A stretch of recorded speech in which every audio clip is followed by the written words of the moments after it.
Record. তো যাকে,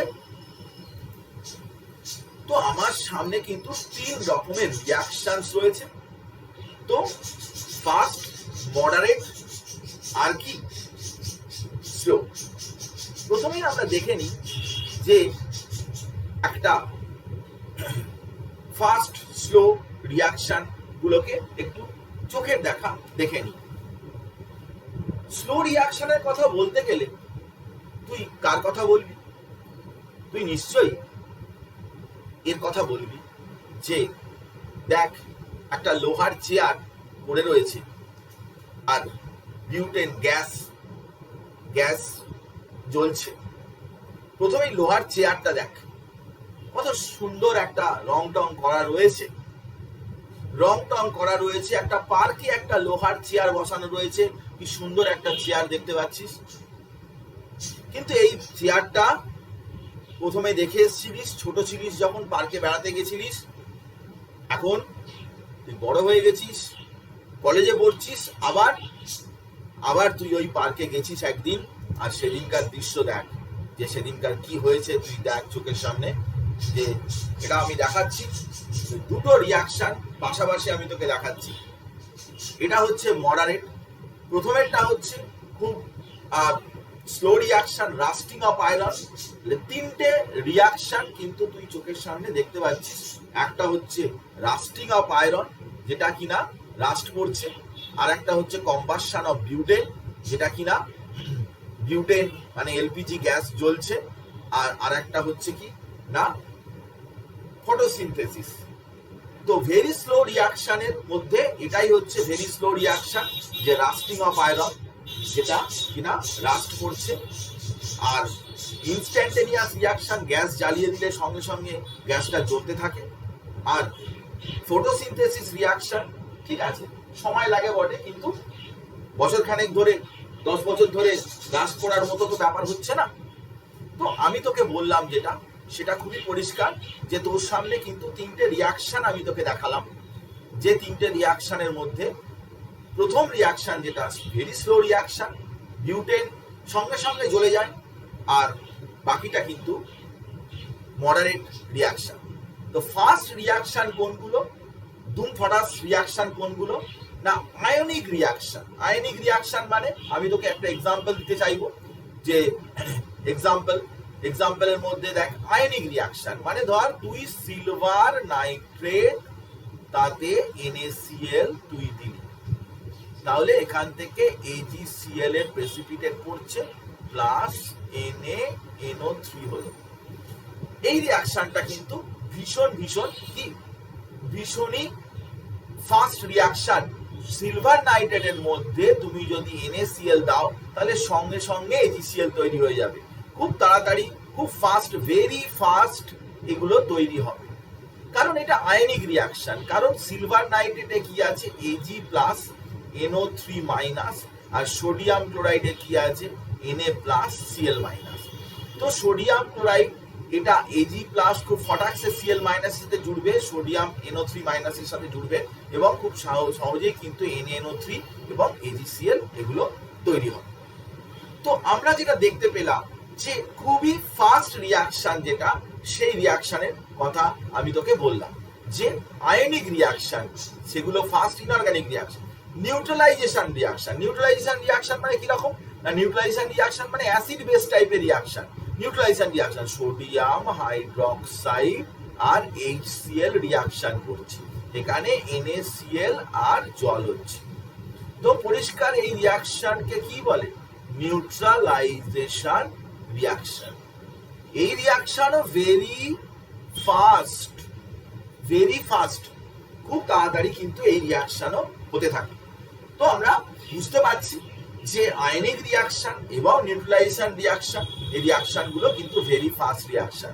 তাহলে আর রিয়াকশন যেরকম আমরা অন্য টাইপের রিয়াকশনের কথা বলেছি, যেরকম স্লো রিয়াকশন, আমরা তো রাস্টিং অফ আয়রন তো বলেইছি। এছাড়াও দেখতে পাচ্ছিস যে reaction between hydrogen and oxygen, hydrogen আর অক্সিজেন রিয়াকশন করে জল তৈরি করে। কিন্তু রুম টেম্পারেচারে এরা কিন্তু একেবারেই রিয়াকশন করতে চায় না, ভেরি স্লো। রুম টেম্পারেচারে কিন্তু এদের রিয়াকশনটা খুবই স্লো, খুবই ধীরে ধীরে হয়। বা রিয়াকশন অফ কোক, কোক মানে কার্বন, কার্বনের এয়ারের সাথে রিয়াকশন তুমি কিছু রুম টেম্পারেচারে করবে, তুমি কোনো টেম্পারেচার দাওনি, তুমি কোনো গরম করোনি, তো কার্বন এয়ারের সাথে অক্সিজেনের সাথে কিভাবে রিয়াকশন করবে বল? কার্বন ডাই অক্সাইড হবে? হবে না। কোনো কিছু জিনিসকে পোড়ালে তো তবেই হবে। তাহলে স্লো রিয়াকশন এগুলো অনেক বছর ধরে একটু একটু হবে কি হবে না এরকম টাইপের হতে থাকবে, স্লো রিয়াকশন।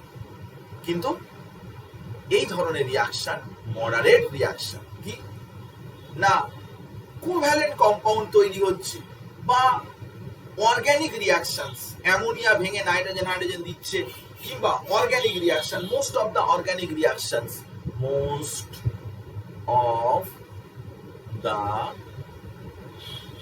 অর্গানিক রিয়াকশন, বেশিরভাগ অর্গানিক রিয়াকশন, সেই রিয়াকশন গুলো কিন্তু মডারেট রিয়াকশন, একটু কিছু সময়ের জন্য একটু ফাস্টও নয় আবার স্লো নয়।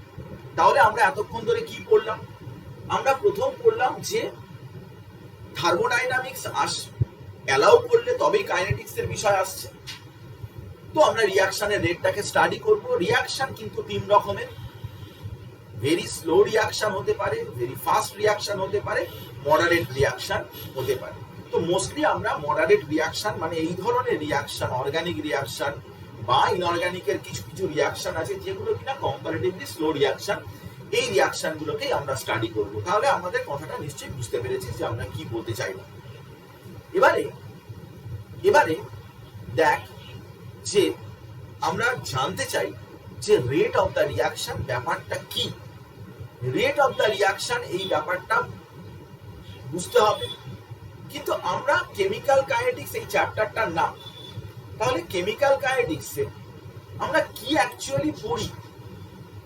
ঠিক আছে, এই কথা ঘটনা যে আমরা কেমিক্যাল কাইনেটিক্স এর মধ্যে রেটটাকে স্টাডি করব, কিন্তু শুধু কি তাই যে রেটটাকে স্টাডি করা এটাই কাজ, বিভিন্ন রিয়াকশনের রেট জানা? না, আমরা জানতে চাইবো যে রেট কিসের উপর ডিপেন্ডেন্ট এবং কেন কিছু রিয়াকশন ইনস্ট্যান্টেনিয়াস হয় এবং আদার রিয়াকশন হয় না কেন, তাও আমরা জানতে পারবো এখান থেকে। খুব গুরুত্বপূর্ণ কথা। দেখ যে আমরা তো এটুকু জানলে হবে না, এটুকু জানলে হবেই না যে কোন রিয়াকশন ফাস্ট কোন রিয়াকশন স্লো। তুই এখন প্রশ্ন করতেই পারিস, তুই জানতে চাইতেই পারিস যে কেন আয়নিক রিয়াকশন গুলো ফাস্ট, কেন রাস্টিং স্লো। এসব কথা তো আমাদের এখানে কাইনেটিক্স এর মধ্যেই আলোচনা করতে হবে। রেট রিলেটেড যে কোনো বিষয় কিন্তু আমরা এখানেই আলোচনা করব। তো সেসব বিষয় আস্তে আস্তে আসবে, তাড়াহুড়ো করার কিছু নেই। এবং এছাড়াও আমরা কি জানতে চাইবো এই চ্যাপ্টারে না, conditions which reaction rates can be altered, মানে রিয়াকশন রেট চেঞ্জ করা যায়, রিয়াকশন রেটকে চেঞ্জ করা যায়, স্লোকে ফাস্ট, ফাস্টকে স্লো ইত্যাদি করা যায়। কি কি চেঞ্জ করে? টেম্পারেচার, প্রেসার, ক্যাটালিস্ট, আরো কিছু ব্যাপার স্যাপার থাকবে, সেগুলোকে চেঞ্জ করে আমরা রিয়াকশনের রেটকে অল্টার করতে পারি। কিভাবে করতে পারি সেটাও আমরা বুঝবো, কারণ এরকম ধরনের কোনো ব্যাপার নেই যে রিয়াকশন প্রচন্ড ফাস্ট তার রেট কোনোদিনই ক্যালকুলেট করা যাবে না। তাকে আমরা স্লো করে নিতে পারি, তাকে আমরা বিভিন্ন জিনিসপত্র ইউজ করে স্লো করে নিতে পারি। কাইনেটিক্স আমাদেরকে জানাবে, কাইনেটিক্স আমাদেরকে বোঝাবে যে কি জিনিসপত্র ইউজ করা যেতে পারে না যেতে পারে। তো সেসব কথা আমরা এই চ্যাপ্টারে পড়তে পড়তে জানবো। তো কাইনেটিক্স এই জন্যে স্টাডি করে রিয়াকশন রেটকে, এছাড়াও কেন রিয়াকশন ইনস্ট্যান্টেনিয়াস বা স্লো হয় সেটা বোঝে, এছাড়াও রিয়াকশনের রেট কি কি ফ্যাক্টরের উপরে dependent, the factors on which rate of the reaction depends, তাও কিন্তু এই রেট অফ দ্য রিয়াকশন বা কাইনেটিক্স চ্যাপ্টারে বোঝানো হয়। তো তাই এটা একটা খুবই গুরুত্বপূর্ণ বিষয় নিয়ে আমরা আলোচনা করছি।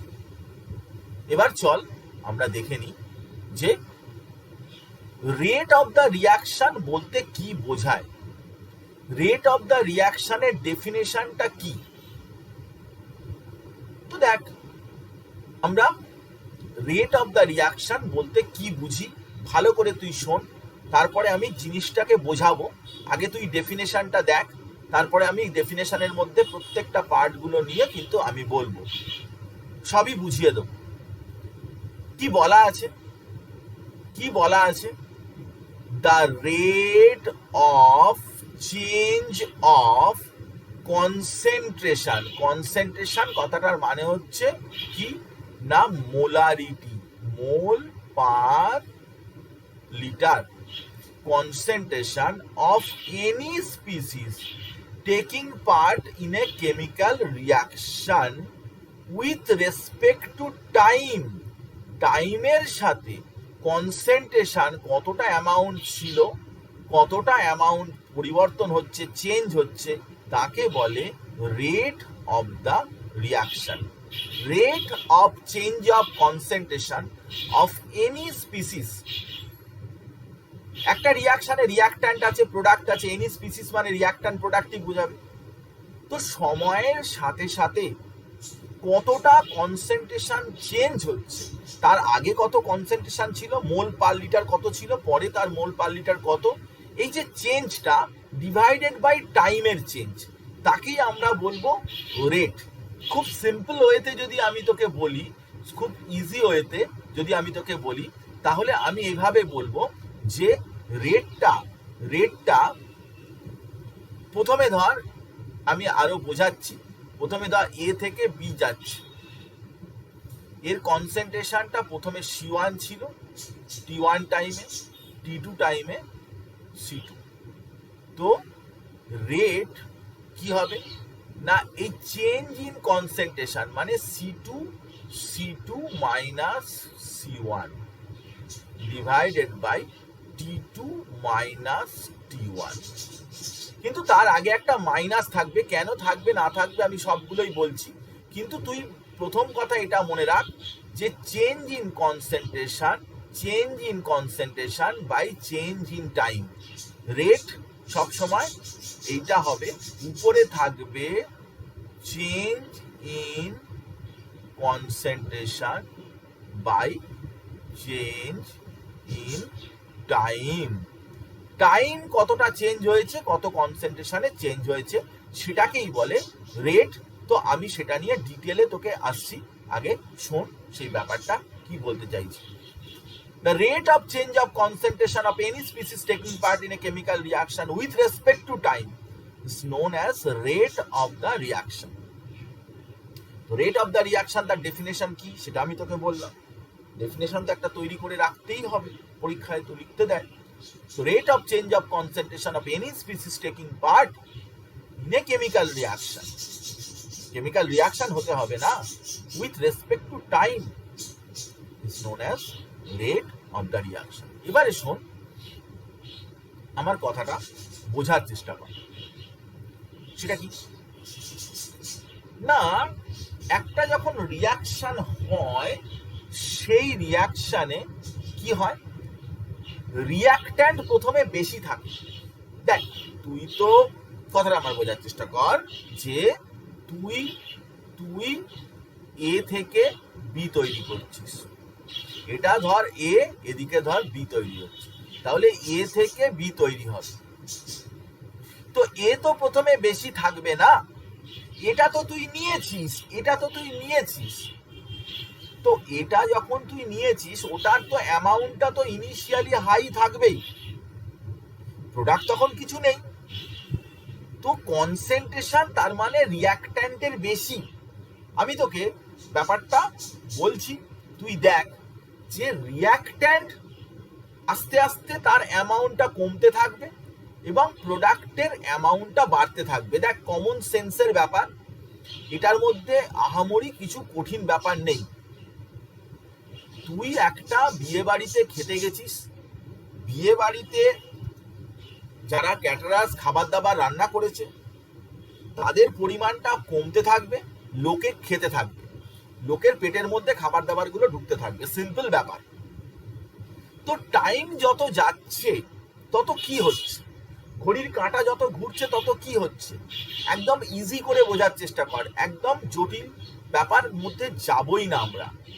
আমি কঠিন করে ব্যাপারটা বুঝতেই চাই না। আমি তুই শুধু একটা জিনিস আমাকে বল যে সময় যত যেতে থাকে তত কি হতে থাকে?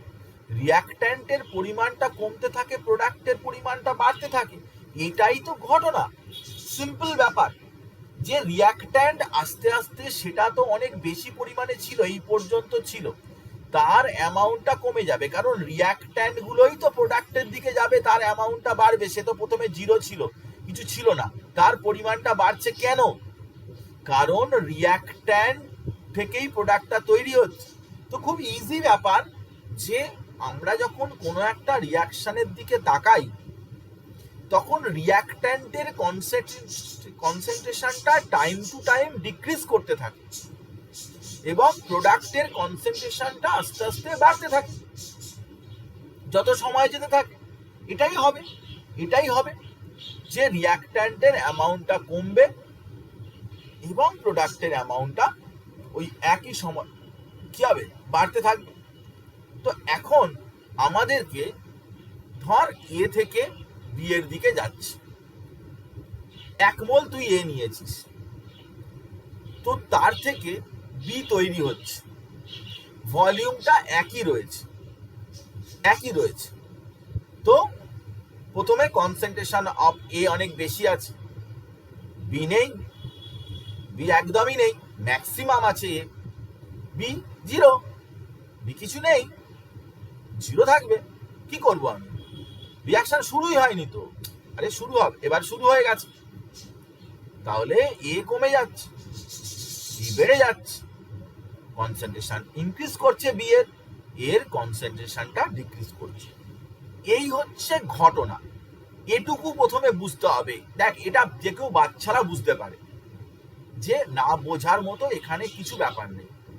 1 সেকেন্ড তুই ব্যাপারটা দেখে নে যে সময়ের সাথে সাথে রিয়াক্ট্যান্ট সবসময়তেই কমে আর প্রোডাক্ট সবসময়তেই বাড়ে যত টাইম দিতে থাকে। সেই এ থেকে বি করো, পটাশিয়াম পারম্যাঙ্গানেট থেকে MnSO4 করো, যার থেকে তুমি যাই করো না কেন, এটাই সাধারণ ঘটনা, এটাই হচ্ছে কমন একটা ফেনোমেনা। তো এই কমন ফেনোমেনাতে আমি কি দেখতে পাচ্ছি? আমি দেখতে পাচ্ছি যে এখানে কিন্তু দুটো জিনিস, আমার দুটো কোয়ান্টিটি কিন্তু আমি দেখছি। কি কোয়ান্টিটি? না, এক হচ্ছে কনসেন্ট্রেশন, তার অ্যামাউন্টটা, কনসেন্ট্রেশনটা চেঞ্জ হচ্ছে, আর একটা হচ্ছে কি টাইমটাও কিন্তু চেঞ্জ হচ্ছে। তাহলে দেখ যে কনসেন্ট্রেশন এবং টাইম এই দুটোর এখানে ভেরিয়েবল প্যারামিটার। তো আমরা কনসেন্ট্রেশন কতটা চেঞ্জ হচ্ছে, কতটা সময়ের মধ্যে চেঞ্জ হচ্ছে, সেই ব্যাপারটাই আমরা বুঝতে চাই। এটা ঘটনা যে রিয়াক্ট্যান্টের অ্যামাউন্টটা কমেছে, কিন্তু কতটা কমেছে? প্রোডাক্টের অ্যামাউন্টটা বেড়েছে, কতটা বেড়েছে? চেঞ্জ মানে কতটা কমেছে বা কতটা বেড়েছে, that is change divided by কি, কতটা টাইমের মধ্যে হয়েছে সেটা আমরা জানতে পারবো। একে রেশিও করে দিলেই রেট অফ রিয়াকশন বেরোবে, এটা সোজা ব্যাপার। তো আমাদের সবসময়তেই একটা রিয়াকশনের ক্ষেত্রে এই কথা বোঝাই যাচ্ছে যে রিয়াক্ট্যান্ট এবং প্রোডাক্ট, তার কিন্তু দুভাবে আমরা রেটটাকে বলতে পারি।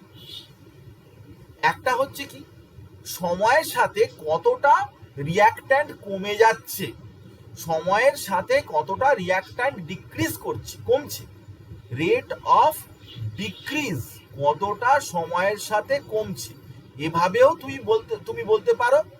আবার rate of increase of concentration of the product, তুমি রিয়াক্ট্যান্টের রেসপেক্টেও বলতে পারো সময়ের সাথে কতটা কমে গেল, কনসেন্ট্রেশন কতটা কমলো।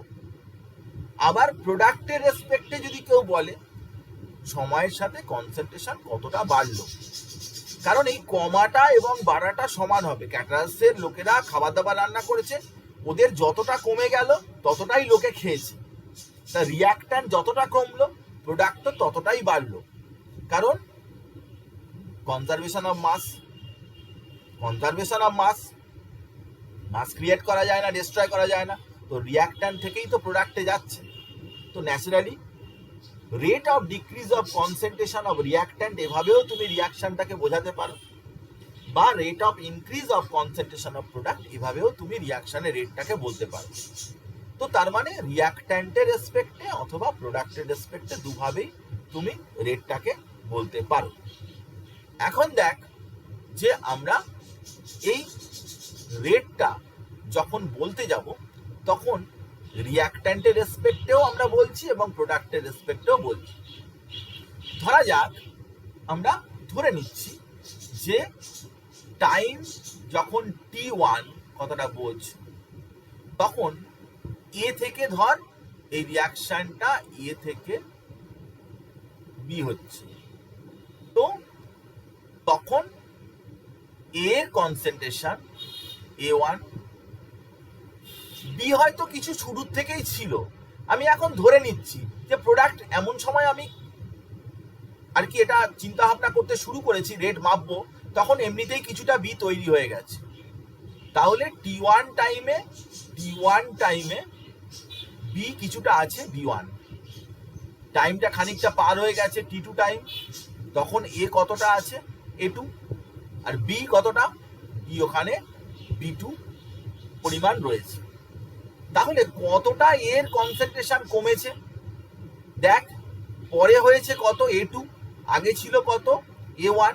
তো সবসময় ফাইনাল মাইনাস ইনিশিয়াল করবি, এখানে চেঞ্জ সবসময় দেখতে গেলে ফাইনাল মাইনাস ইনিশিয়াল এটা করবি। তো a2 হচ্ছে ফাইনাল আর a1 হচ্ছে ইনিশিয়াল, তাহলে a2 মাইনাস a1। যদি তুই বি এর প্রোডাক্টের চেঞ্জ এটা ইনক্রিজ যদি করতে চাস তাহলে সেটাও কিন্তু প্রথমে b1 ছিল, লাস্টে b2 হয়েছে। তো এখানে আমরা যখন রেটটা লিখব, টাইম চেঞ্জ কত, সব ক্ষেত্রেই t2 মাইনাস t1, প্রথমে টাইম ছিল t1 পরে হয়েছে t2, তাহলে final minus initial t2 minus t1। এবারে তুই ব্যাপারটা বোঝার চেষ্টা কর, রেটটা যখন লিখতে যাব তখন এই delta A change of concentration of A divided by delta T লিখব, কিন্তু এখানে আগে একটা মাইনাস দিতে হবে।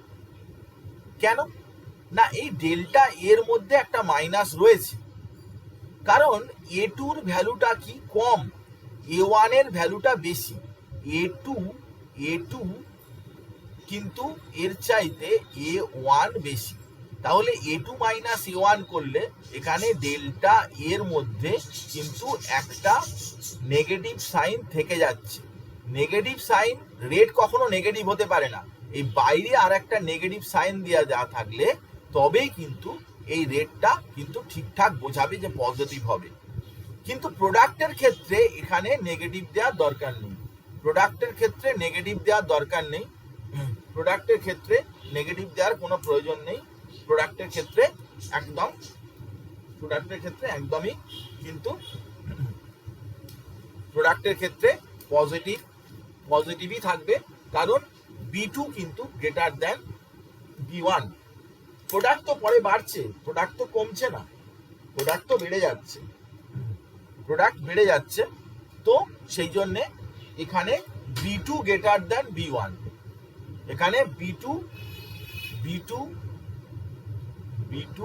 Greater than b1। তো সেই জন্যে b2 মাইনাস b1 এটা কিন্তু ব্যাপারটা একই থেকে যাবে। তুই যদি ভ্যালুগুলো বসাস তাহলে প্রোডাক্টের রেসপেক্টে এবং রিয়াক্ট্যান্টের রেসপেক্টে তুই দেখতে পাবি যে সেখানে আমরা কি বলতে যাই। ধর আমি কথার কথা বলছি, ধর এ থেকে তোর বি হচ্ছে, তো ইনিশিয়ালি এখানে শুরুতে ধর এটা ধর যখন 5 মিনিট, টি এর ভ্যালু 5 মিনিট হয়েছে, তখন এটা ধর 10 মোল ছিল, এটা ধর 2 মোল ছিল। এবারে টি ধর 20 মিনিট, এটা তাহলে 3 মোল হয়ে গেছে ধর, আর এটা ধর 7 মোল হয়ে গেছে। তাহলে ডেল্টা এ মানে কি 3 মাইনাস 7, 3 মাইনাস 7। ডেল্টা বি মানে কি 7 minus 3, 3 minus 10, 3 minus 10। Delta T এটা সব সময়তেই 20 মাইনাস 5।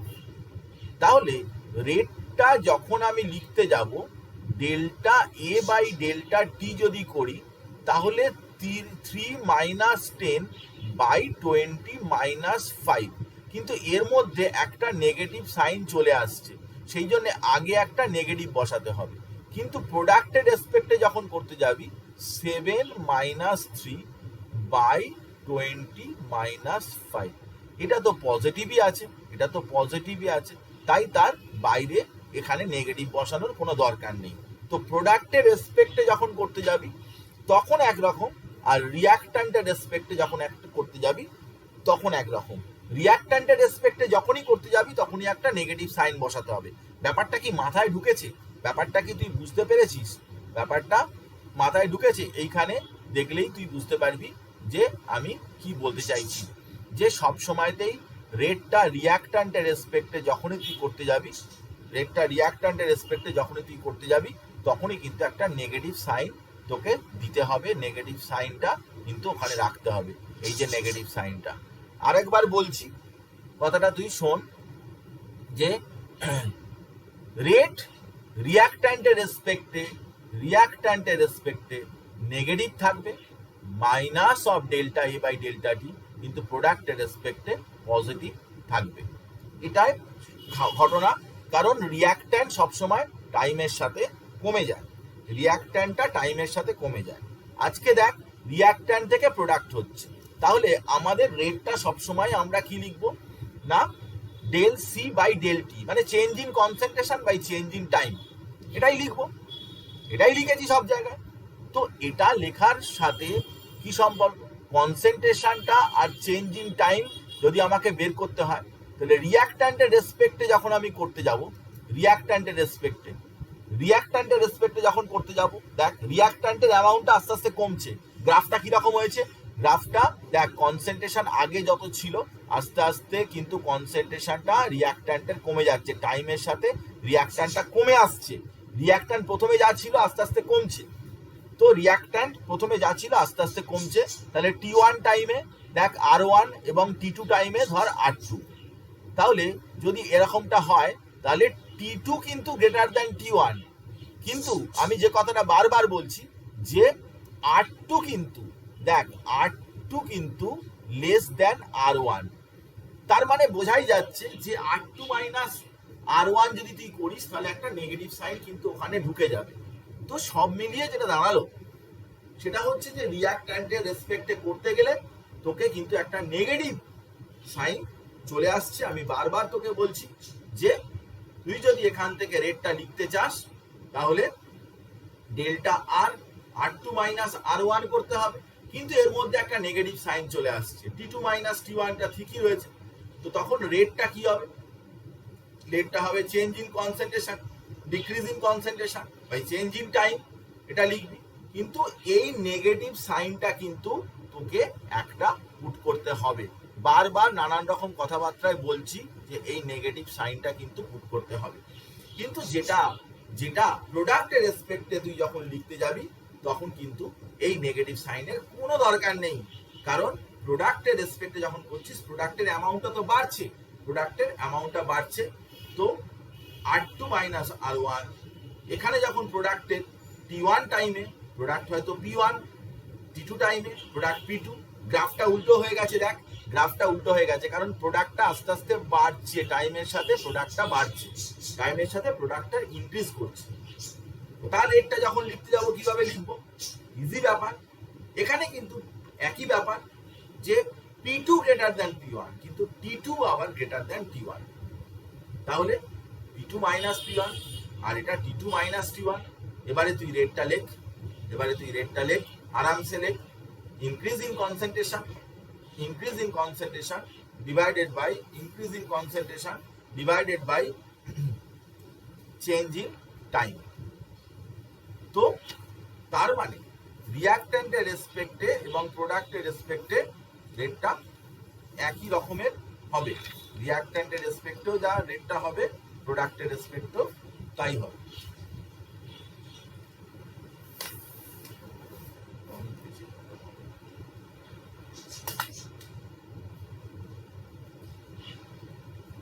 এবার দেখ যে আমরা এ সম্পর্কে আরো ডিটেলে আরো কয়েকটা বিষয় নিয়ে আলোচনা করছি। কি বিষয়? না, রিয়াকশন যখন হয় তখন রিয়াকশনের সময়ে রেটটা কিন্তু সবসময় একই রকমের থাকে না। কথাটা আমার বোঝার চেষ্টা করো। রিয়াকশনে রেটটা কিন্তু শুরু থেকে শেষ পর্যন্ত একই রকমের রেটটা থাকে না, রেটটা চেঞ্জ হয়। কেন আমি তোকে বলছি, তুই ব্যাপারটা বোঝার চেষ্টা কর। পরে আমি তোকে থিওরি দিয়ে বলবো, কিন্তু আপাতত তুই একটা জিনিস বোঝার চেষ্টা কর যে যতক্ষণ ধরে রিয়াকশন চলে। আচ্ছা, কথার কথা যে তুই বিয়ে বাড়িতে খেতে গেছিস, এখন যায় না, কারণ এখন করোনা হচ্ছে বলে যায় না। যখন যেত তখন এই কথা বলছি। তো বিয়ে বাড়িতে খেতে গেলে প্রথমে কি হয়? সবাই যাই কিছু করুক না কেন, হ্যাঁ একে নমস্কার করছে, ওকে নমস্কার করছে, কি কেমন আছেন এসব বলছে, কিন্তু সকলের মাথাটা ঠিক কাজ করছে যে কখন খাওয়া দাওয়া হবে, খেতে হবে। এটাই বিয়ে বাড়িতে অ্যাটেন্ড করেছে অথচ না খেয়ে চলে এসছে, এরকম এক্সাম্পল খুব রেয়ার।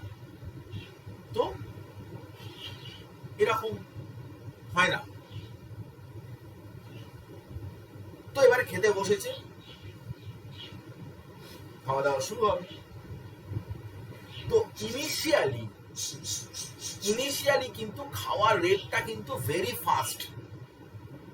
দেওয়ার সাথে পুরো প্লেট শেষ, সেকেন্ডের মধ্যে সারাস, সঙ্গে টোটাল ব্যাপারটা একদম পুরো হাওয়া হয়ে গেল। প্লেটের মধ্যে কোনো খাবার দাবারের কোনো পার্টিকেলস, অ্যাটম পর্যন্ত দেখা যাচ্ছে না, পুরো সাফ ইনিশিয়ালি। কারণ তখন অনেকক্ষণ ধরে ওয়েট করছে, ক্ষুধার্ত বাঘের মতো। একবার যেই প্রথমের দিকে কচুরি, ডাল ভাজা না কি সব থাকে, যাকে তো সেগুলো দিয়েছে, একেবারে ঝাঁপিয়ে পড়ে শেষ। অ্যাজ টাইম গোজ, যত টাইম যাচ্ছে তবুও ব্যাট করছে, মোটামুটি রেটটা চলছে। কিন্তু কিছু সময় বাদে দেখা যাচ্ছে যে এই খাওয়ার রেটটা কিন্তু আস্তে আস্তে কিন্তু ফল করছে, মানে পেটে ভর্তি হয়ে যাচ্ছে, টানতে পারছে না, ধীরে হয়ে যাচ্ছে, আস্তে হয়ে যাচ্ছে, আরো স্লো হয়ে যাচ্ছে। পরের দিকে মাংস টাংস খেয়েছে, খাওয়ার পরে মিষ্টি ফিষ্টি যখন যাচ্ছে, মানে বাড়াবাড়ি, মানে আর দেবেন না, এরকম টাইপের সিচুয়েশন। না আমি আর খাবো না, আরো রেটটা স্লো, খুবই স্লো হয়ে গেছে, রেটটা পারছে না।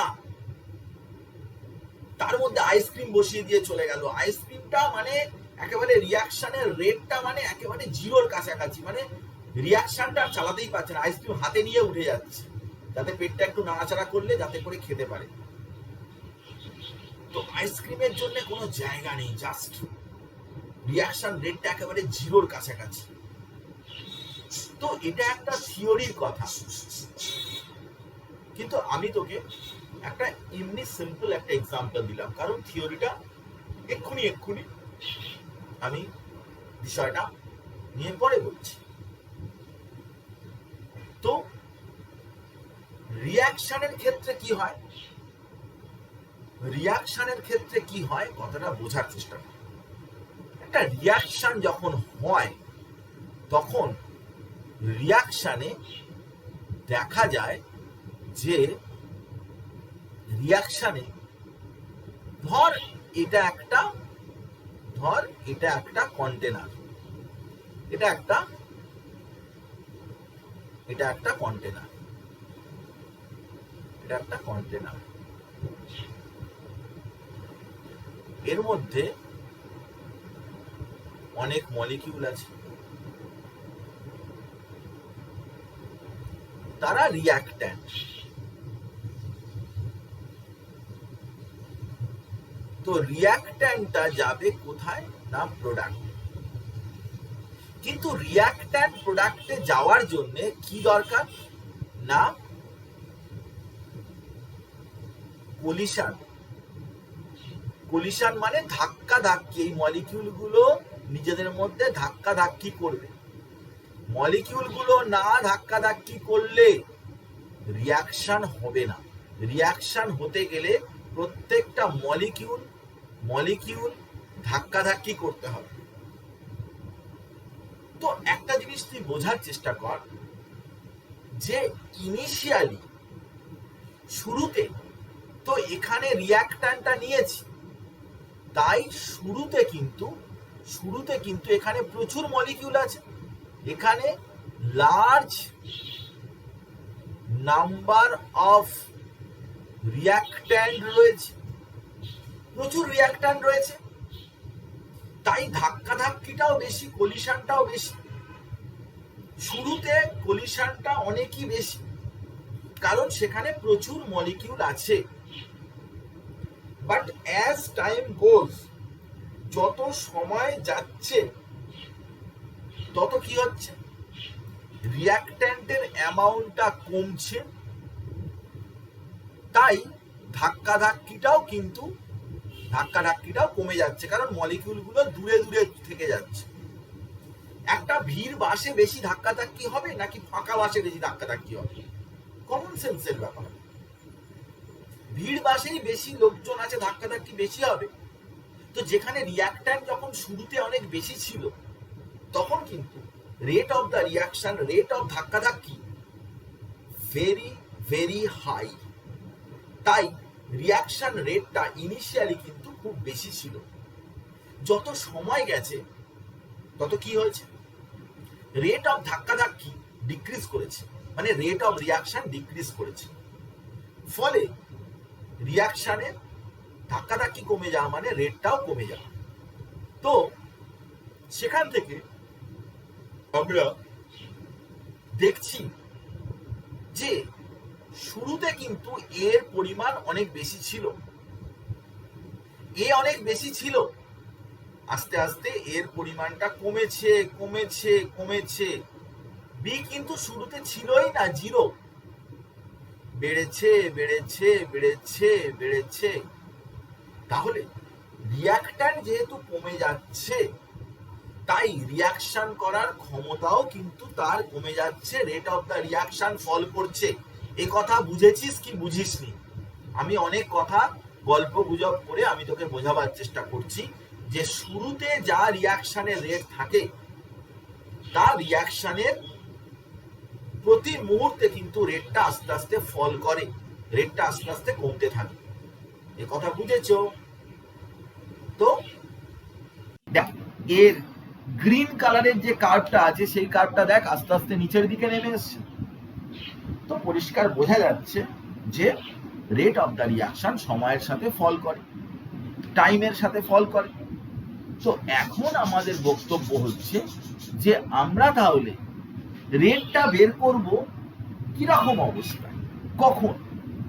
তো সে প্রসঙ্গে বলা হচ্ছে রেট 3 রকম ভাবে ক্যালকুলেট করা যায়। রেট তুমি 3 রকম ভাবে ক্যালকুলেট করতে পারো। একটা হচ্ছে কি অ্যাভারেজ। অ্যাভারেজ মানে রিয়াকশন শুরুর 5 মিনিট থেকে 10 মিনিট একটা টাইম। একটা গাড়ি সে বিভিন্ন সময়ে বিভিন্ন ডিস্টেন্স গেছে, বিভিন্ন সময়ে বিভিন্ন ডিস্টেন্স গেছে, তো টোটাল কত ডিস্টেন্স কভার করেছে ডিভাইডেড বাই টোটাল কত টাইম, সেটাকেই বলে অ্যাভারেজ স্পিড। রিয়াকশন শুরুর 5 মিনিটে কতখানি রিয়াকশন করেছে, 6 মিনিটে কতখানি, 10 মিনিটে কতখানি ইত্যাদি করে তাকে অ্যাভারেজ বের করলে 5 থেকে 10 মিনিটের মধ্যে কতটা রিয়াকশন করেছে সেটা আমরা পাবো। একে বলে average reaction rate. Initial speed মানে গাড়িটা জাস্ট স্টার্ট দিয়েছে, শুরুতে গাড়িটা জাস্ট স্টার্ট দিয়েছে, শুরুতেই কত তার রেট, ইনিশিয়াল স্পিড। আর একটা হচ্ছে কি ইনস্ট্যান্টেনিয়াস স্পিড। ইনস্ট্যান্টেনিয়াস স্পিড মানে বিশেষ একটা মুহূর্তে, একটা বিশেষ সময়ে তার রেটটা কত, বিশেষ একটা পার্টিকুলার একটা সময়ে একটা রিয়াকশন শুরুর 30 মিনিটের মাথায় কি রেট হবে বলো, তখন কতগুলো মলিকিউল ওই 30 মিনিটের মাথায়, 30 মিনিট থেকে 30 মিনিট 1 সেকেন্ড।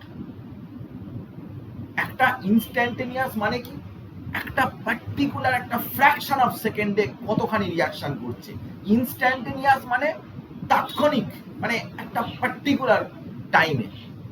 অ্যাভারেজ মানে একটা টাইম ইন্টারভ্যালে, ইনিশিয়াল মানে শুরুতে, ইনস্ট্যান্টেনিয়াস মানে একটা বিশেষ একটা টাইমে। তো আশা করছি আমার কথা তোরা বুঝতে পারছিস।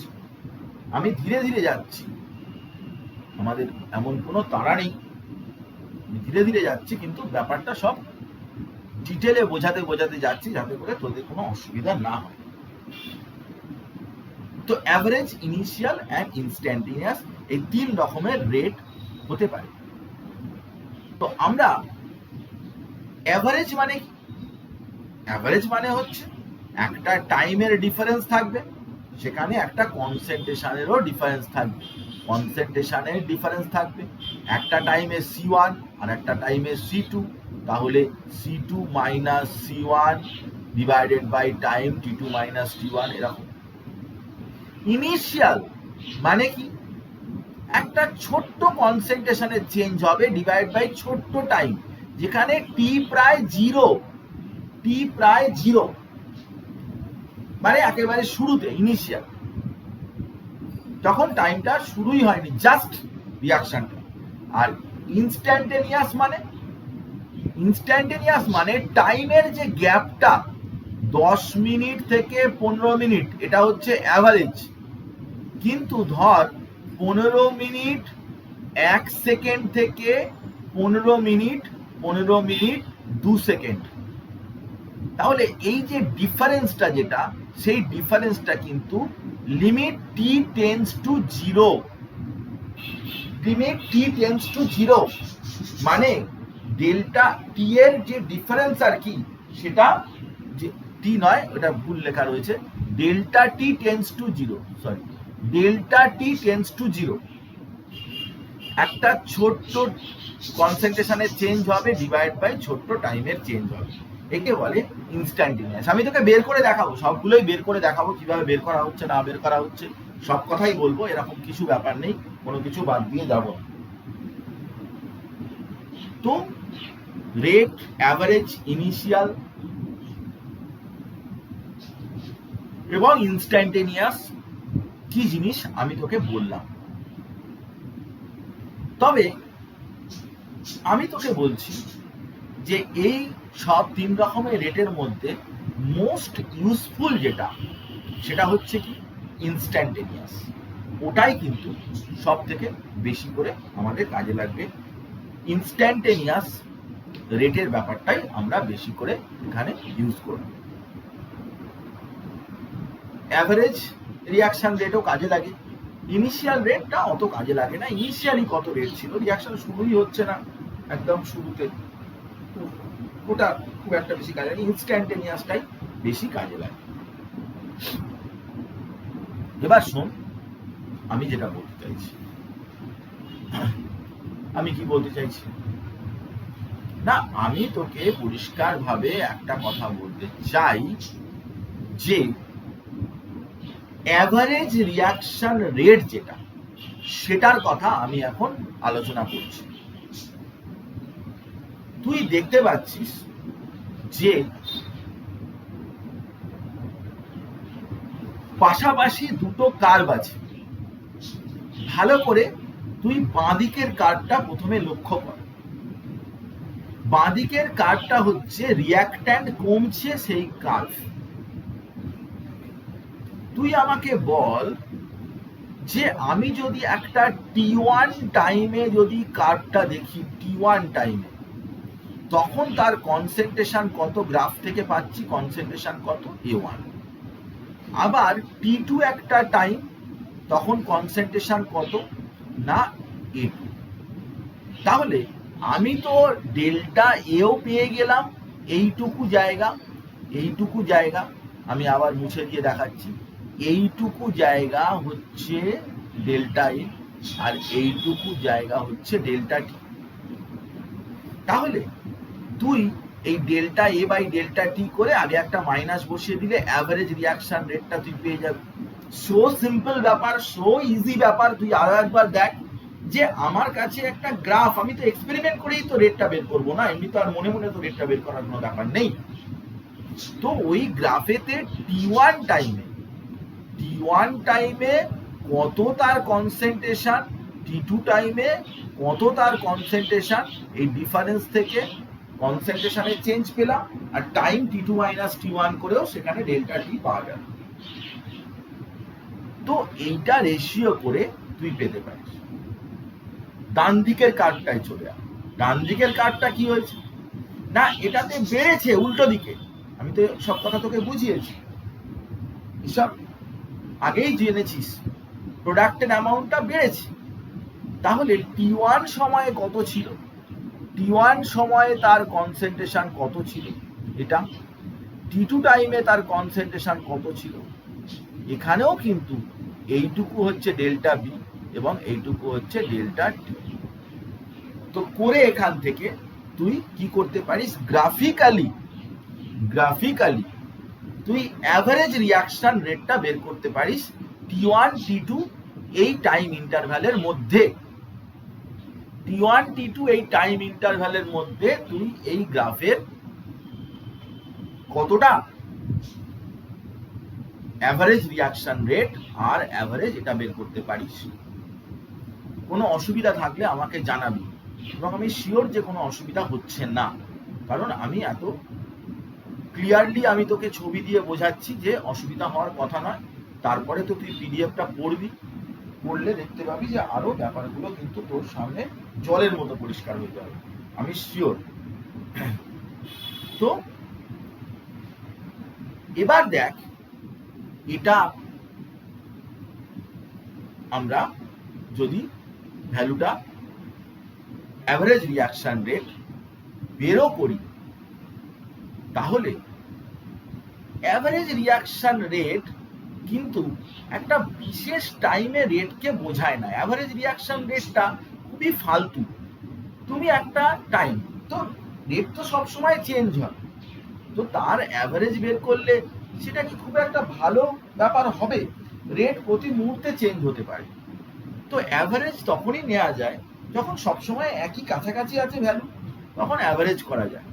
তো average reaction rate does not predict the rate of reaction at a particular instant of time. Particular instant বা বিশেষ একটা টাইমে রেটটাকে কখনোই বোঝাতে পারে না।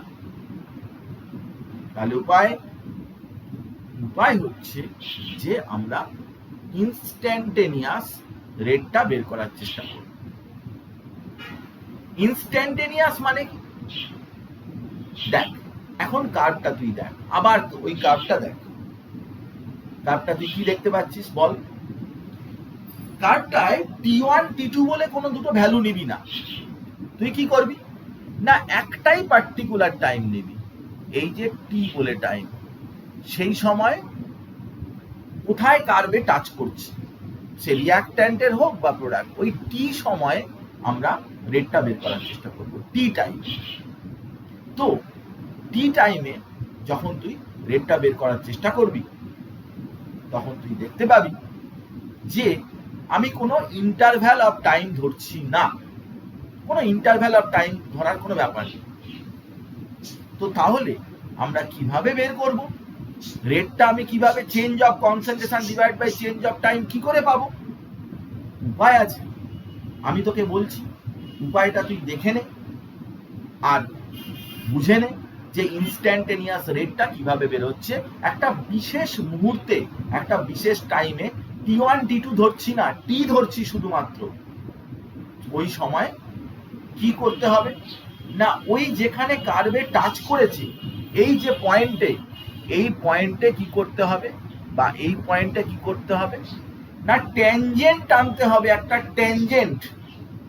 দেখ আমি তোকে দেখাচ্ছি যে ওই জায়গাটায় একটা ট্যানজেন্ট টানতে হবে। আমরা ট্যানজেন্ট টেনে দেখাচ্ছি, ওই জায়গাটা একটা ট্যানজেন্ট টানা হয়েছে। ট্যানজেন্ট টেনে তার স্লোপ বের করতে হবে। ওই ট্যানজেন্ট বরাবর আমি দুটোকে এরকম বাড়িয়ে দিয়ে এখানে একটা মিলিয়ে দেব এবং সেখান থেকে তুই ডিবি বাই ডিটি এখানে পেয়ে যাবি, বা এইভাবেও হলেও d B by d A by d t এরকম ভাবে পেয়ে যাবি। ট্যানজেন্ট টেনে ওই স্লোপটা বের করতে হবে, change on the Y axis divide by change on the X axis. ম্যাথামেটিক্সে তোরা এসব পড়েছিস, আমার কাছে নতুন কিছু আমি বলতে চাইছি না। তো স্লোপ অফ দ্য ট্যানজেন্ট, ট্যানজেন্টের স্লোপ থেকেই এই যে ট্যানজেন্ট টানা হলো তার স্লোপ বের করলেই কিন্তু রেটটা অটোমেটিক্যালি বেরিয়ে যাবে। তো আমি যেরকম ছবিতে দেখাচ্ছি ঠিক এরকম ধরনের ছবিটাই সব জায়গায় রয়েছে এবং সেখান থেকে তুই স্লোপ অফ দ্য ট্যানজেন্ট যদি বের করিস তাহলে সেখান থেকে ইনস্ট্যান্টেনিয়াস রেট বেরোবে। পিওরলি একটা ম্যাথমেটিক্যাল অপারেশন। তো আমরা ইনস্ট্যান্টেনিয়াস রেট এবং অ্যাভারেজ রেট কিভাবে বের করব সেটা আমরা দেখতে পেলাম, এবং আমি বারবার বলছি যে ওই লাইনটার স্লোপ যেটা যেটা ট্যানজেন্ট টানা হয়েছে তার স্লোপ আমরা বের করব, এবং তার স্লোপ সেটা তুমি রিঅ্যাক্ট্যান্টের রেসপেক্টেও বের করতে পারো, সেই মাইনাস ডিএ বাই ডিটি হবে, বা ছোট ডি হয়ে যাবে, ডেল্টার জায়গায় ছোট, কারণ ছোট্ট একটা টাইম ইন্টারভ্যাল, টিটার মধ্যে কোনো টাইম ইন্টারভ্যাল নেই, একটা বিশেষ টাইম, তাই ডিটির ভ্যালুটা প্রায় 0 টেন্স টু 0, ডিটির ভ্যালুটা টেন্স টু 0।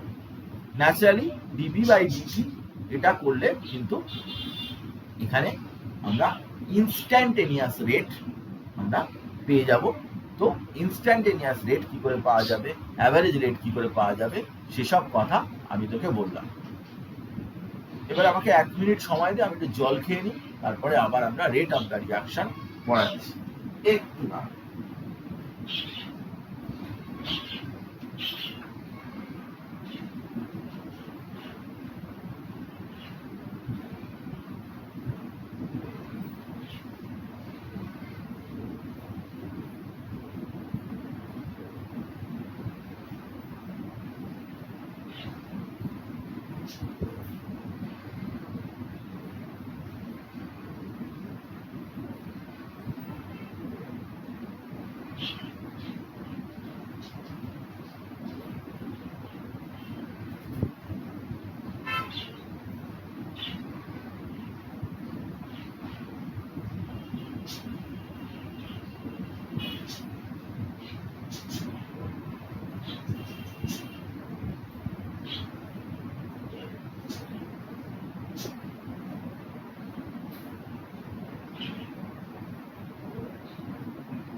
আচ্ছা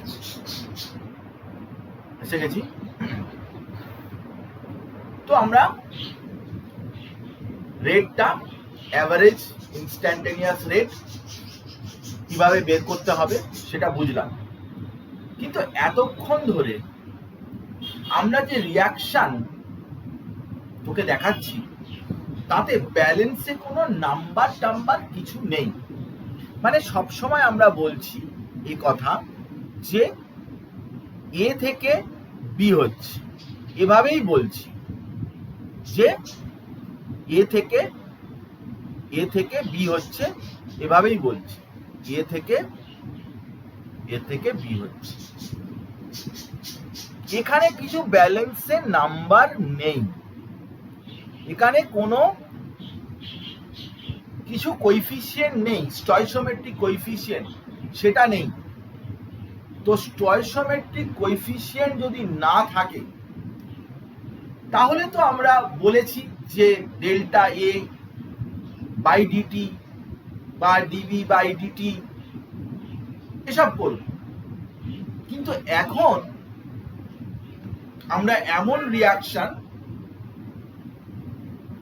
যেখানে কিনা ব্যালেন্সের নাম্বার আছে, m a n b o c p d, ছোট হাতের যেগুলো এম এন ও পি রয়েছে এরা হচ্ছে ব্যালেন্সের যে নাম্বার খেয়েছে সেই নাম্বার। এখন দেখ যে এক্ষেত্রে আমরা কি করতে হবে, রেট লিখতে গেলে কি করতে হবে। In that case the rate of disappearance of the reactant or rate of the appearance of product is divided by their respective stoichiometric coefficient. তুই যখন, আমি তোকে বলছি, এ থেকে যখন বি যাচ্ছিল তখন রেটটা কিরকম, আমরা instantaneous rate minus d A by d t বা প্লাস জিবি বাই ডিটি, ছোট ডি লিখলাম কেন না, ইনস্ট্যান্টেনিয়াস রেট লিখলাম, ছোট ডেল্টা লিখতে পারতাম, একই ব্যাপার, ডেল্টা লিখতে পারতাম delta A by delta T, কিন্তু এটা অ্যাভারেজ রিয়াকশন রেট বোঝাবে, এটা অ্যাভারেজ বোঝাবে। তো অ্যাভারেজের চাইতে এটা ইনস্ট্যান্টেনিয়াসটা আমরা বেশি ইউজ করতে থাকবো। শুধুমাত্র কি করতে হবে, ব্যালেন্সে যদি নাম্বার থাকে তাহলে সেগুলোকে কিন্তু দিয়ে ডিভাইড করে দিতে হবে। আমি তোকে দেখাচ্ছি কিভাবে ব্যাপারটাকে সম্ভব করছি। তুই দেখ যে ধর H2 plus I2 equals to 2HI, তাহলে এখানে ব্যালেন্সের নাম্বার কিছু নেই, মানে 1 আছে, এখানে 1 আছে, এখানে 2 আছে। তুই যখন রেটটা লিখতে যাবি তখন মাইনাস DH2 বাই ডিটি, এটা তো লিখলেই DH2 বাই ডিটি, এখানে 1 দিয়ে ডিভাইড, মানে কিছু দিয়ে ডিভাইড করার দরকার নেই। রিয়াক্ট্যান্ট আরো একটা আছে আয়োডিন, তো DI2 বাই ডিটি, এখানেও 1 দিয়ে ডিভাইড করছি, সেটাও কোনো ব্যাপার নেই, কিন্তু এখানে 2 আছে, তো প্রোডাক্ট বলে প্লাস, তো DHI by d t half of DHI by d t, এটা 2 দিয়ে ডিভাইড করছি, এই 2টা যেটা রয়েছে ওটা দিয়ে ডিভাইড করে দিচ্ছি। তো ব্যালেন্সের নাম্বার থাকলে রেট অফ দ্য রিয়াকশন লেখার সময় ব্যালেন্সের নাম্বার দিয়ে ওটাকে ডিভাইড করতে হবে। কেন ডিভাইড করতে হবে না, হাইড্রোজেন আর আয়োডিন যতটা ডিসঅ্যাপিয়ার করছে HI কিন্তু তার ডাবল অ্যাপিয়ার করছে, এখানে 2 যেহেতু রয়েছে ডাবল অ্যাপিয়ার করছে। তো এমন তো সম্ভব নয়, আসলে হাইড্রোজেন আর আয়োডিন দুটো জিনিস আছে, দুটো জিনিস ডিসঅ্যাপিয়ার করা আর HI এর অ্যাপিয়ার করা দুটোই ওর মধ্যে ঢুকেছে, সেই জন্যে অ্যাপিয়ারেন্সটাকে হাফ করে দিতে হবে, তবে ইকুয়াল হবে। রিয়াক্ট্যান্ট যতটা কমছে প্রোডাক্ট ততটা বাড়ছে, এভাবেই বলার জন্যে কিন্তু আমরা এভাবেই ব্যাপারটা করেছি যে rate of disappearance of hydrogen or iodine half of rate of appearance of hydrogen iodide, এভাবেই ব্যাপারটা আমরা করব। সেই জন্যে ব্যালেন্সে যা নাম্বার থাকবে সেটা দিয়ে তুই ডিভাইড করে দিবি, তাহলেই rate of the reaction balance ইকুয়েশনের ক্ষেত্রে বেরিয়ে যাবে, কোনো অসুবিধার কিছু হবে না, ব্যালেন্স ইকুয়েশনের ক্ষেত্রে এটা বেরিয়ে যাবে। তুই দেখ ভালো করে, আমি তোকে আরো এক্সাম্পল দেখাচ্ছি। এটা হচ্ছে জেনারেল ইকুয়েশন, জেনারেল ইকুয়েশনে তুই যখন করতে যাবি তখন কিন্তু জেনারেল ইকুয়েশন সেখানে এই এমটা দিয়ে তুই ডিভাইড করবি, মাইনাস তো থাকবেই, রিয়াক্ট্যান্ট হলেই মাইনাস বসাবি, minus delta A by delta T M, ডেল্টার জায়গায় তুই ডিএ ডিটি বসাতে পারিস, কোনো অসুবিধার কিছু নেই, ডিবি ডিটি এটা দিয়ে ডিভাইড করছিস, ও দিয়ে ডিভাইড করছিস, বি দিয়ে ডিভাইড করছিস। তো খুব ইজি ব্যাপার, সিম্পল ব্যাপার, যে ব্যালেন্সের যা নাম্বার থাকবে রেট লেখার সময় ওটা দিয়ে তুই ডিভাইড করে দিবি, তাহলে দেখবি যে কোনো অসুবিধার কিছু হবে না, সব ঠিকঠাক বেরোবে। আমি তোকে এরকম অঙ্কও দেখাবো, যেখানে এসব পড়েছে পরীক্ষায়। এটা তোরা কিছু গন্ডগোল করবি না, অন্য স্টুডেন্ট ভুল করতে পারে, তোদের কিছু ভুল হবে না, কারণ তোরা টোটাল বেসিক ব্যাপারটা তোদের কাছে ক্লিয়ার যে কিভাবে করা হচ্ছে।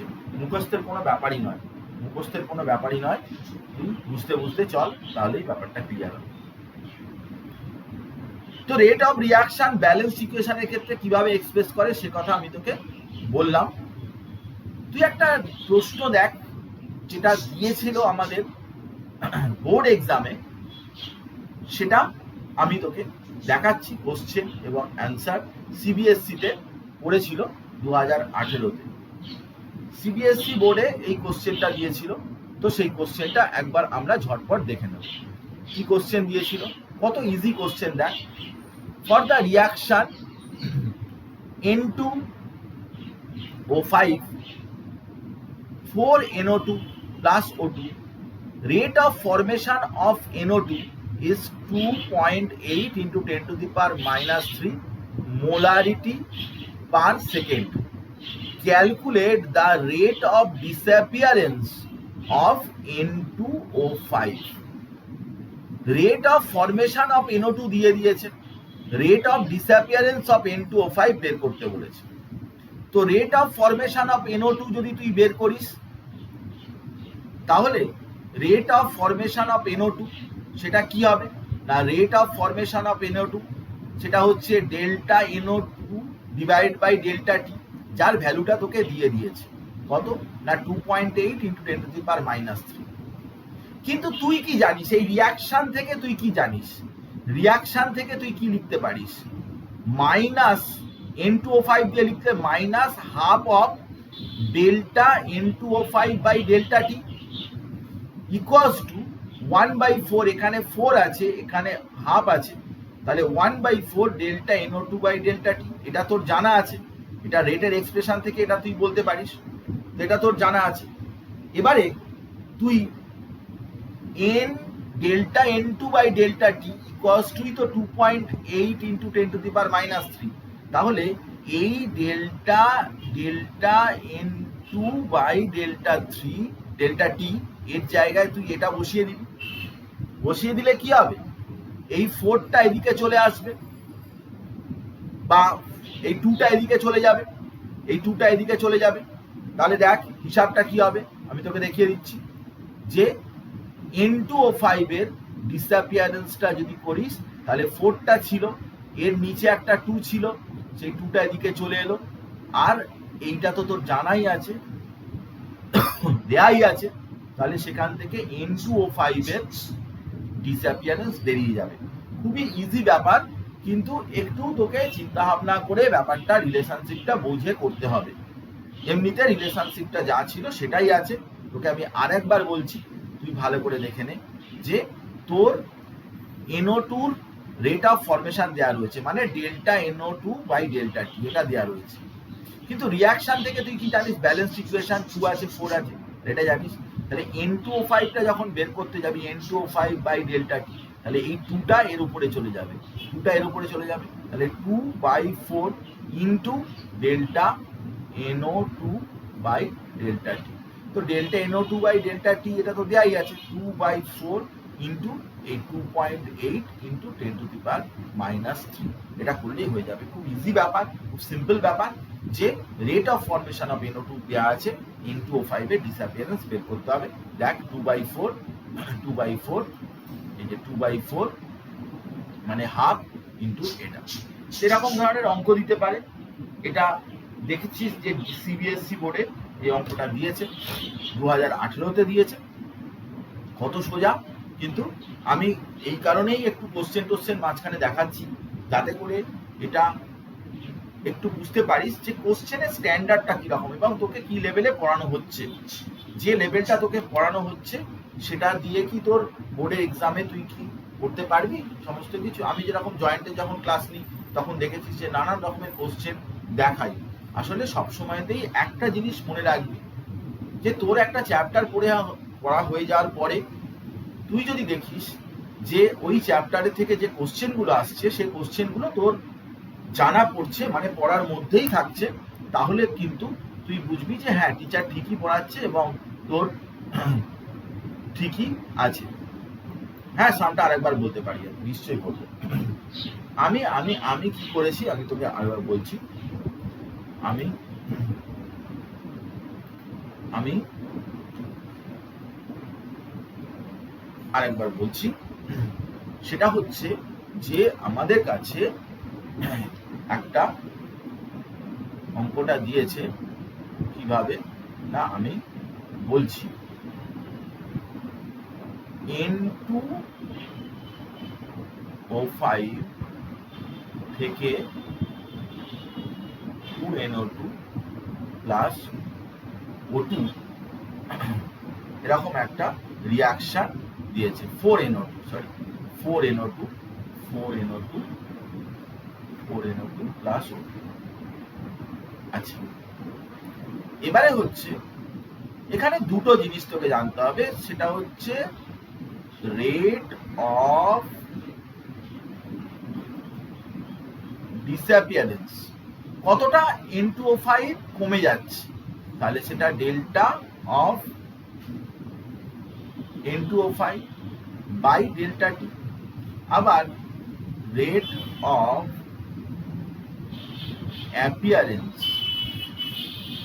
অফ এটা N2O5 অফ এটা NO2, ডেল্টা NO2 অ্যাপিয়ারেন্স কত, ডেল্টা NO2 বাই ডেল্টা টি। এটার আগে মাইনাস, রেট অফ ডিসঅ্যাপিয়ারেন্স আগে মাইনাস। তো আমি এই ভ্যালুটা দেয়া রয়েছে, এই ভ্যালুটা কত না, এই ভ্যালুটা ওখানে যে দিয়ে জায়গাটা ভ্যালু দেওয়া রয়েছে, এই ভ্যালুটা দেওয়া রয়েছে 2.8 into 10 to the power -3, 2.8 into 10 to the power -3 দিয়ে এই ভ্যালুটা বের করতে বলেছে। এই ভ্যালুটা দেওয়া রয়েছে দিয়ে এইটা বের করতে বলেছে, এই জিনিসটা বের করতে বলেছে। তো আমি কি জানি না, রেট ইকুয়ালস যদি বের করতে হয় তাহলে মাইনাস এটা half of delta N2O5 by delta t equals to একটা ব্যালেন্সের নাম্বারগুলোকে দিয়ে ভাগ হয়ে যাবে 1/4 ডেল্টা NO2 বাই ডেল্টা টি। এবার আমি কি বের করব না, আমি এই জিনিসটা বের করব, এই মাইনাস সমেত এইটা বের করব, মানে minus of delta N2O5 by delta T, এটা বের করব। এটা ইকুয়ালস টু কি না, এই 2টা এর মাথায় চলে যাবে, 2/4 ডেল্টা NO2 বাই ডেল্টা টি। এই 2 কেটে গেল, নিচে 2 এসে গেল। এই জিনিসটা আমার দেয়াই রয়েছে, এইটা দেয়া রয়েছে। তাহলে এবারে কি 2 ইন্টু এই জিনিসটা 2.8 ইন্টু 10 টু দি পাওয়ার -3 যদি করে দিই তাহলেই তো এই জিনিসটা বেরোবে। এবার দেখ, আমি আলাদা করে করেই দিলাম, দেখ বুঝতে পেরেছিস কিনা। সিম্পল ব্যাপার, ইজি ব্যাপার। Thank you. নিশ্চয়ই বলবি, বুঝতে না পারলে নিশ্চয়ই বলবি 100 বার। আমি কিছু মনে করি না, আমি এগুলো কাজের মধ্যেই মনে করি, এগুলো স্বাভাবিক ব্যাপার। তুই তো করছিস আর আমি তো পড়াচ্ছি, তো আমার তো কাজই হচ্ছে তোকে বোঝানো ব্যাপারটা। নিশ্চয়ই 100 বার বলবি, না যতক্ষণ না বুঝতে পারবি ততক্ষণ নিশ্চয়ই বলবি, এটাই। আর তার উপরে অনলাইনে পড়াশোনা হচ্ছে, তো ন্যাচারালি বাচ্চাদের বুঝতে অসুবিধা একটু হতেই পারে। এটা কোনো বড় ব্যাপার না, কিন্তু আমাদের এরকম ধরনেরই কোশ্চেন দিচ্ছে এবং আমরা আশা করছি যে এগুলো বুঝতে বুঝতে গেলে কিন্তু আমরা পারব। পরীক্ষায় আমরা পারছি কি না, বা যেসব প্রশ্ন পরীক্ষায় আসছে, সবসময় একটা চ্যাপ্টার পড়লেই তারপরেই যেটা কাজ, সবাইকে আমি বলি যে বোর্ড এক্সামে কেমন কোশ্চেন এসছে তুই দেখ, কোশ্চেন পেপার আগে কনসাল্ট কর। যদি দেখিস যে সেটা শুধু কেমিস্ট্রি বলে নয়, ফিজিক্স, ম্যাথস, বায়োলজি, যার সাবজেক্ট আছে, যদি তুই দেখিস যে তুই ওই পড়াতে, টিচার যে পড়াচ্ছে ওই পড়াতে তুই কিন্তু বোর্ডের বা পরীক্ষার যে পরীক্ষা দিতে চাইছিস সেই পরীক্ষার কোশ্চেন পেপারে কিন্তু তুই অ্যান্সার করতে পারছিস না বা বুঝতে পারছিস না, তাহলে বুঝতে হবে যে তোর কিছু প্রবলেম হচ্ছে। তোর হয় ততখানি এক্সটেন্টে পড়া হচ্ছে না, বা সিলেবাসটা ঠিকঠাক ফলো হচ্ছে না। অনেক সময় দেখতে পাবি যে সবাই সব পার্ট কভার করে না, এক একটা চ্যাপ্টার অনেক বড়, অনেক কিছু থাকে চ্যাপ্টারে। এমনও হতে পারে যে এক পাতা পড়াতে আমি 2 ঘন্টা ধরে এক পাতা পড়ালাম, কারণ কনসেপশনটা তার হাই, সেটাকে বোঝাতে গেলে অনেক সময় লাগে। সেই জন্য চ্যাপ্টার ছোট বড় অনেক সময় ওটা দিয়ে টাইমের বিচার করা যায় না। চ্যাপ্টার হয়তো 10 পাতার চ্যাপ্টার, সেটা হয়তো আমার 5 দিন সময় লাগলো পড়াতে, আবার 20 পাতার চ্যাপ্টার আমি 2 দিনে পড়িয়ে দিতে পারলাম। তো এরকম ভাবে কোনো নাম্বারে হয় না, কিন্তু সমস্ত পার্টগুলোই পড়াতে হবে, বুঝতে হবে। তুই যদি দেখিস যে বোর্ড এক্সামের কোশ্চেনে অ্যান্সার করতে পারছিস, তাহলে বুঝতে হবে যে হ্যাঁ এখানে তোর ঠিকঠাক চলছে। আর যদি দেখিস যে না, বোর্ড এক্সামের কোশ্চেনে অ্যান্সার তুই করতে পারছিস না, তাহলে তখন বুঝতে হবে যে নিশ্চয়ই কিছু সমস্যা হচ্ছে, সেটা ইমিডিয়েটলি সলভ করা দরকার। রেট অফ দ্য রিয়াকশনের ইউনিট কি? দেখ, রেট অফ দ্য রিয়াকশনের ইউনিট খুবই সোজা ব্যাপার। আমি তোকে বলেছি রেট মানে কি। রেট মানে হচ্ছে change in concentration by change in time. তো কনসেন্ট্রেশনের ইউনিট কি? মোল আর লিটার। আর টাইমের ইউনিট কি? সেকেন্ড বা মিনিট, সেকেন্ডই ধর। তাহলে দেখ যে কনসেন্ট্রেশনের ইউনিট মোল পার লিটার, তাহলে এর রেটের ইউনিট কি হয়ে গেল? মোল পার লিটার সেকেন্ড ইনভার্স। এটা মোল পার লিটার সেকেন্ড ইনভার্স। কিন্তু এটা হচ্ছে কি না ইন সলিউশন, সলিউশনে যখন রিয়াকশন হয়। কিন্তু যদি গ্যাসিয়াস স্টেটে যদি রিয়াকশন হয়, ফর গ্যাসিয়াস রিয়াকশন, তখন কিন্তু কনসেন্ট্রেশন আর বসানো যাবে না। কনসেন্ট্রেশনের বদলে কি বসাতে হবে? Partial pressure. গ্যাসের আবার কনসেন্ট্রেশন কি? গ্যাসের তো কনসেন্ট্রেশন বলে কিছু হয় না, তখন তো পার্শিয়াল প্রেসার বসাতে হবে, মানে অ্যাটমসফিয়ার বসাতে হবে। তো তখন উপরে কিন্তু কনসেন্ট্রেশনের বদলে প্রেসার মানে অ্যাটমসফিয়ার বসাতে হবে, আর second inverse atmosphere second inverse. তাহলে যেটা দাঁড়ালো সেটা হচ্ছে এটাই, যে যদি তুই সলিউশনে বা অ্যাকোয়াস স্টেটে যদি আমরা করি, তাহলে সেখানে কিন্তু delta C by delta t, delta C mole per litre আর সেকেন্ড ইনভার্স, তাহলে মোলার সেকেন্ড ইনভার্স হতে পারে। এটা হচ্ছে অ্যাকোয়াস স্টেটে। আর যদি গ্যাস ফেজে যদি রিয়াকশন হয়, তাহলে সেখানে ডেল্টা পি বসাতে হবে, ডেল্টা সি আর বসানো যাবে না, ডেল্টা পি বসাতে হবে। তো এখানে ডেল্টা পি বাই ডেল্টা টি করতে হবে, এবং ডেল্টা পি এর অ্যাটমসফিয়ার, এটা সেকেন্ড, তাহলে অ্যাটমসফিয়ার সেকেন্ড। তাহলে এটা হচ্ছে ইউনিটস অফ রেট। রেটের ইউনিট আমরা যে বের করব, সেটার ইউনিটটা কি আমি সে কথা বললাম। খুব সোজা ব্যাপার, আমি স্টেপ ওয়াইজ ভেঙে ভেঙে দেখিয়েছি। বইতে হয়তো একটা স্টেপেই একসাথে করে দিয়েছে, কিন্তু আমি ওরকম চাই না। আমি সব জিনিসটাকেই একটু ইলাবোরেটলি বোঝাতে চাই। সেটা দেখেছিস নিশ্চয়ই, সলিড স্টেট বা সারফেস কেমিস্ট্রি সব চ্যাপ্টারে দেখেছিস। এটা আমাদের 3rd চ্যাপ্টার চলছে। আমাদের পারফরমেন্স ভালো, কারণ ফিজিক্যালের চ্যাপ্টারই পড়তে একটু বেশি সময় লাগে, কনসেপচুয়াল চ্যাপ্টার। এরপরে ইলেকট্রোকেমিস্ট্রি আছে, সলিউশন চ্যাপ্টারটা সোজা আছে, খুব সোজা চ্যাপ্টার আছে সলিউশন। আর ইলেকট্রোকেমিস্ট্রি একটা চাপের চ্যাপ্টার রয়েছে ইলেকট্রোকেমিস্ট্রি, বলে ফিজিক্যাল কেমিস্ট্রি শেষ হয়ে যাবে।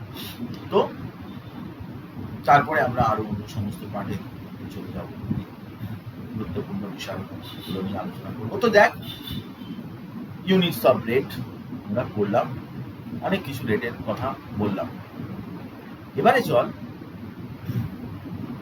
কয়েকটা বেসিক জিনিস নিয়ে আলোচনা করি। এটা আমি তোকে বহু আগে বলেছি, অনেকবার ধরে বলেছি। সেটা হচ্ছে যে যখনই রিয়াকশন হয় তখনই কিন্তু এই রিয়াক্ট্যান্ট থেকে প্রোডাক্ট যখন যাচ্ছে, রিয়াক্ট্যান্টের অ্যামাউন্টটা কমে যায় এবং প্রোডাক্টের অ্যামাউন্টটা আস্তে আস্তে বাড়তে থাকে। তুই বলবি এই কথা তো অনেকবারই বললে। হ্যাঁ, এই কথা অনেকবার বলেছি, আরো অনেকবার বলবো, কারণ এই বিষয়টার উপরেই কিন্তু সমস্ত কিছু ডিপেন্ড করছে, নির্ভর করছে। তাই একটু বলা দরকার আছে। এখন প্রশ্নটা অন্য জায়গায়, যে এ থেকে বি যাচ্ছে, ঠিকই কথা, যে এ থেকে বি যাচ্ছে, কিন্তু এই যে যাওয়াটা, যেটা এই রেটটাকে ইনফ্লুয়েন্স করবে কিসের উপরে, কি কি বিষয়ের উপরে ডিপেন্ড করে এই যাওয়াটা? এ তাড়াতাড়ি যেতে পারে, ধীরে ধীরে যেতে পারে। তো সেই জন্য আমাদের কাছে খুব ইম্পর্টেন্ট একটা জায়গায় চলে এলাম, ফ্যাক্টরস ইনফ্লুয়েন্সিং রেট। কি কি ফ্যাক্টর রেটকে ইনফ্লুয়েন্স করবে, রেট তাড়াতাড়ি কি স্লো, ইত্যাদি ইত্যাদি। তো ওইগুলোকে যদি আমরা একটু চেঞ্জ করতে পারি, তাহলেই কিন্তু স্লো রিয়াকশনকেও কিন্তু ফাস্ট আমরা করে দিতে পারি। তো আমরা সেই জন্য এখন যে টপিকটা পড়ছি, রেট কাকে বলে হয়েছে, অ্যাভারেজ রেট, ইনস্ট্যান্টেনিয়াস রেট, বিভিন্ন রকমের রেটের ক্যালকুলেশন বলেছি, কিভাবে করতে হবে সব কথা আমি বলেছি। এবারে আমরা চলে এলাম কি ফ্যাক্টর আছে যা রেটকে ইনফ্লুয়েন্স করে। তো আমার কাছে চারটে ফ্যাক্টর রয়েছে যা রেটকে ইনফ্লুয়েন্স করে। চারটে ফ্যাক্টর রয়েছে যা রেটকে ইনফ্লুয়েন্স করে।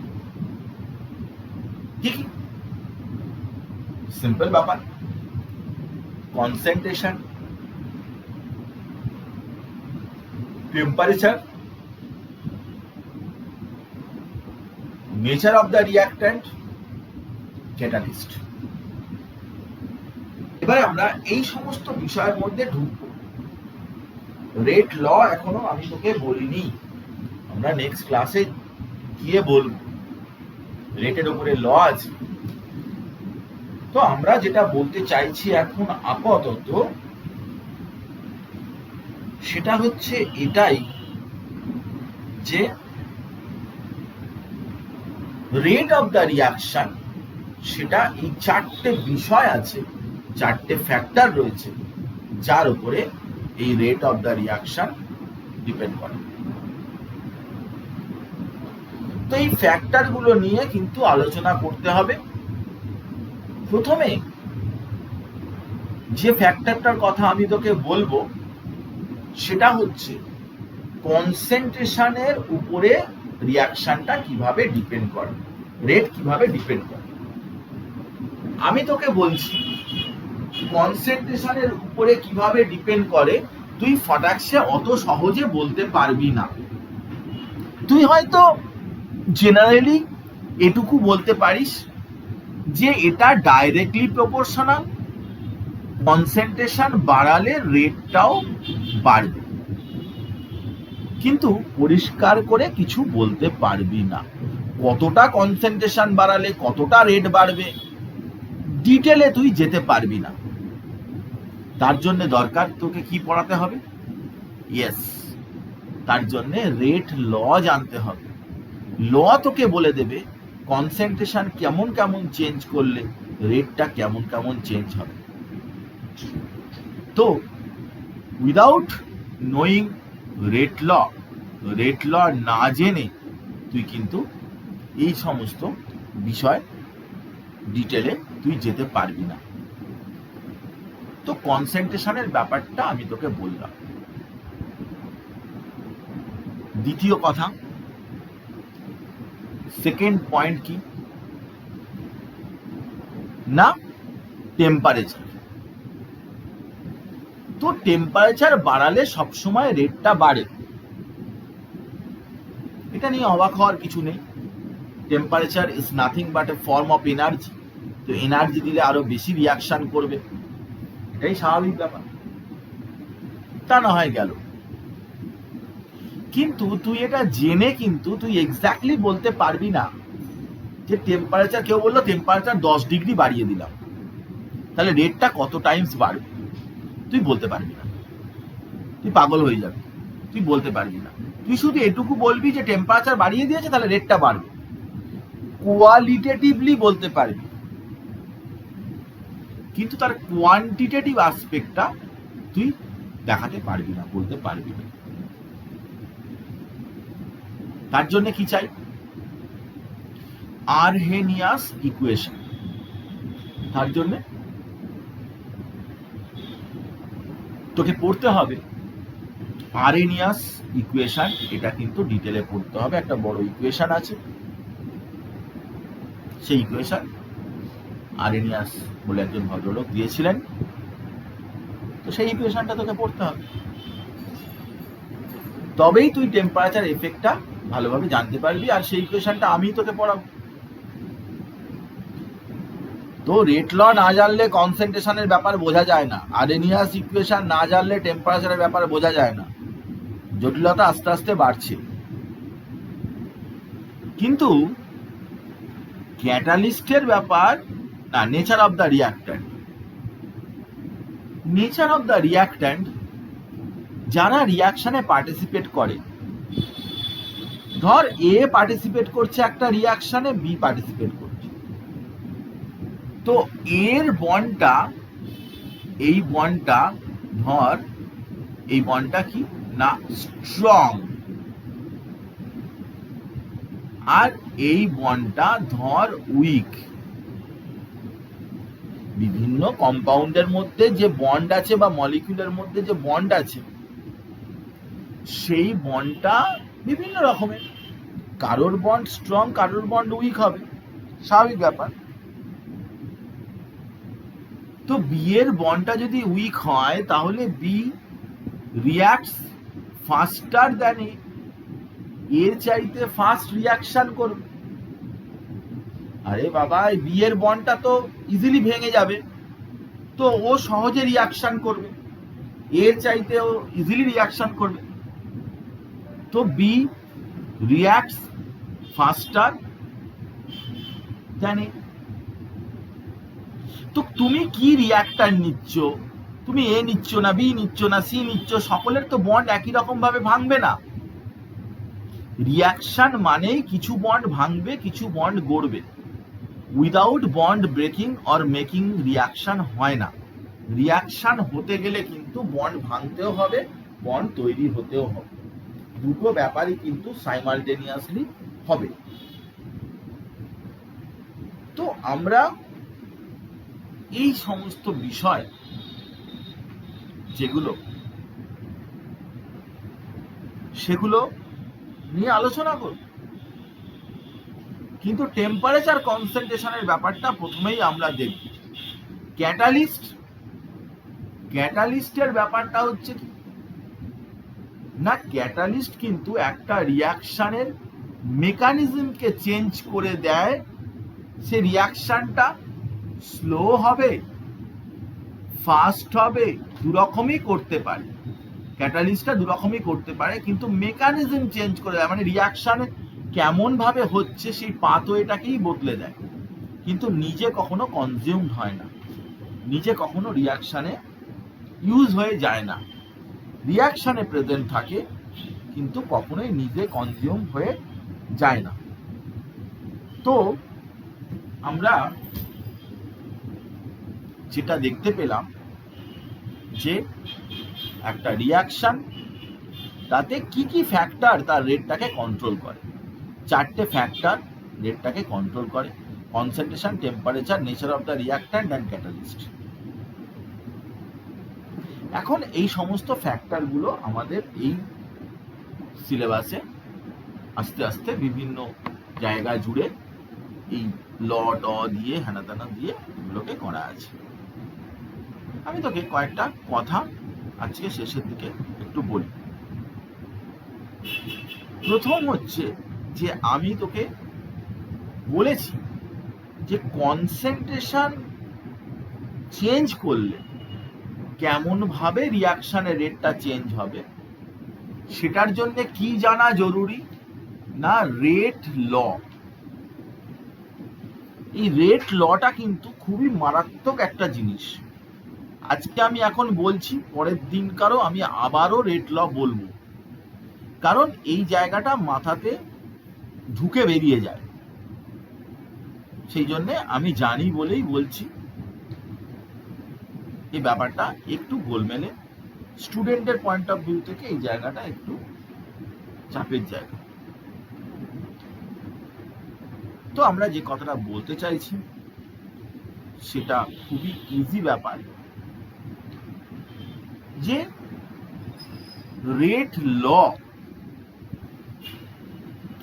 আমাকে বুঝিয়ে দেয় যে রিঅ্যাক্ট্যান্টের কনসেন্ট্রেশন চেঞ্জ করলে প্রোডাক্টটা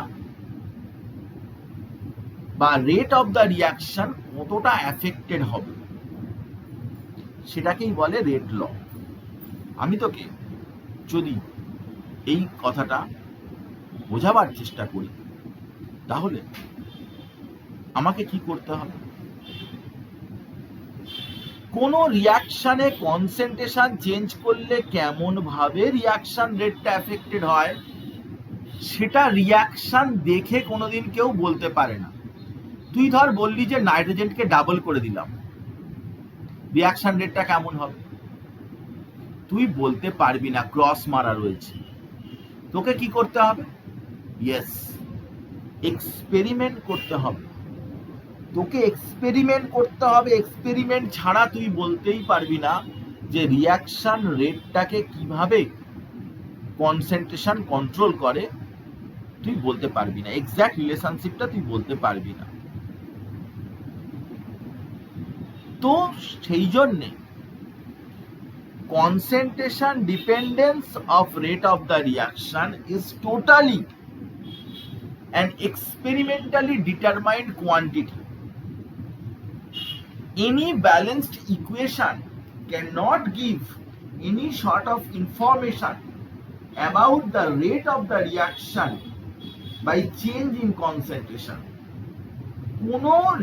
কোনো বক্তব্য ব্যালেন্স ইকুয়েশন থেকে তুই পাবি না।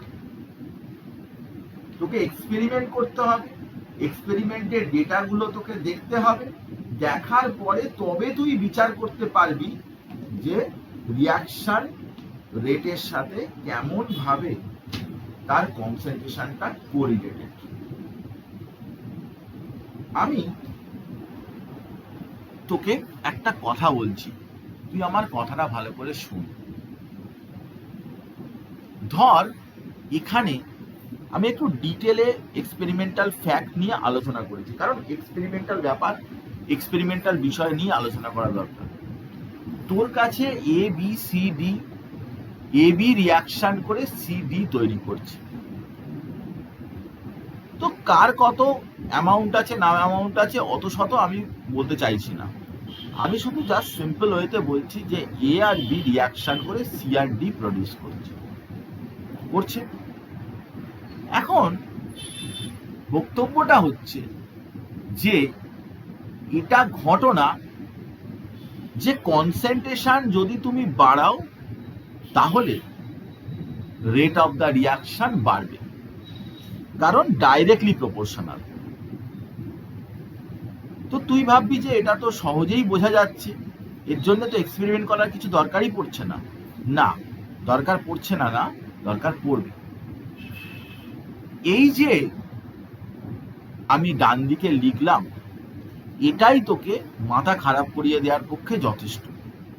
কি না, রেট ইকুয়ালস টু লেখা হয়েছে K A to the power X B to the power Y. তুই হই হই করে উঠবি এটা বলতে গিয়ে যে স্যার এখানে আপনি ভুল করেছেন, sir A to the power M হবে, B to the power N হবে।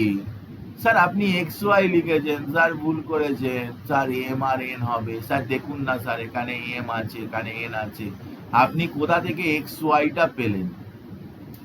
আমি তোকে একটাই কথা বলবো যে wait and see, wait and see, অপেক্ষা করো এবং দেখো। এখানে কোনো ভুল নেই, কোনো ভুল নেই যে এক্স আর ওয়াই লেখা রয়েছে। তুই এখন বলবি যে এক্স আর ওয়াইটা আমি কোথায়, এই জন্যেই তো এটা মজাদার ব্যাপার, এই জন্যেই তো এটা কেমিস্ট্রি, যে এক্স আর ওয়াই এখানে লেখা হলো, অথচ ওখানে পি আর এক্স আর ওয়াই কোথা থেকে এলো? আরে বাবা, আমি তো আগেই বলেছি যে ইকুয়েশন থেকে এই জিনিসটা লেখাই যাবে না, এক্সপেরিমেন্ট করে লিখতে হবে। তো এক্স ওয়াই এর ভ্যালু এক্সপেরিমেন্ট করে এসছে না, কিভাবে এক্সপেরিমেন্ট করে এসছে না এসছে সব কথা তোকে বলবো। কিন্তু ঘটনা যেটা, সেটা হচ্ছে যে যদি একটা ইকুয়েশন দেখেই কেউ ফটাক সেটা লিখে দিত, তাহলে কি এই স্লাইডটা আমি ইউজ করতাম? এই যে স্লাইডটা ইউজ করতাম, যেখানে এক্সপেরিমেন্ট করলে তবেই পাওয়া যাবে, ব্যালেন্স ইকুয়েশনে পাওয়া যাবে না, এই স্লাইডটা আমি ইউজ করতাম না। এই স্লাইডটা আমি ওই কারণে ইউজ করেছি, এটা বোঝানোর জন্য যে এক্সপেরিমেন্ট করেই কেবলমাত্র তুমি রেট ইকুয়েশন ডেভেলপ করতে পারো। এক্সপেরিমেন্ট ছাড়া এক্স আর ওয়াই এর ভ্যালু কিন্তু তুমি ডিটারমিন করতে পারবে না। এখন প্রশ্ন হলো যে কিভাবে আমি এক্সপেরিমেন্টটা করব। এটা একটা বড় প্রসিডিওর, খুবই একটা বড় প্রসিডিওর, যে প্রসিডিওর যখন আমরা এক্সপেরিমেন্ট করে শেষ পর্যন্ত এক্সপেরিমেন্ট করব, তখন আমি একটা কনক্লুশন পাবো যে এম সেটা এক্স এর সমান হতে পারে নাও পারে, এন ওয়াই এর সমান হতেও পারে নাও পারে। বলে যে ওখান থেকেই লেখা হয়েছে তার কোনো মানে নেই, এম আর এন ওখান থেকেই লেখা হয়েছে তার কোনো মানে নেই। আমি এক্সপেরিমেন্ট করব, সে হয়তো ভ্যালুটা এম এন এর সাথে মিলে গেল, তখন কেউ বলতে যেন না পারে যে ওই তো স্যার এম এন ওখান থেকেই দেওয়া হয়েছে, আপনি যে কেন ফালতু এক্স আর ওয়াই নিয়ে ঝামেলা করলেন, এরকম ভাবে নয়। আমি তোকে একটাই জিনিস বলবো যে কাইনেটিক্সের সব থেকে ডিফিকাল্ট পোর্শন হচ্ছে এইটা, যে জায়গাটায় আমি আছি। 100টার মধ্যে 95টা ছেলে মেয়ে এই ব্যাপারটা বুঝতেই পারে না, যে সবসময় ভাবে যে ওই ইকুয়েশনে যে এম এন আছে ওটাই বোধহয় পাওয়ারে লিখে দিতে হবে, এক্স আর ওয়াই কিভাবে আসবে সেটা একেবারেই বুঝতে পারে না।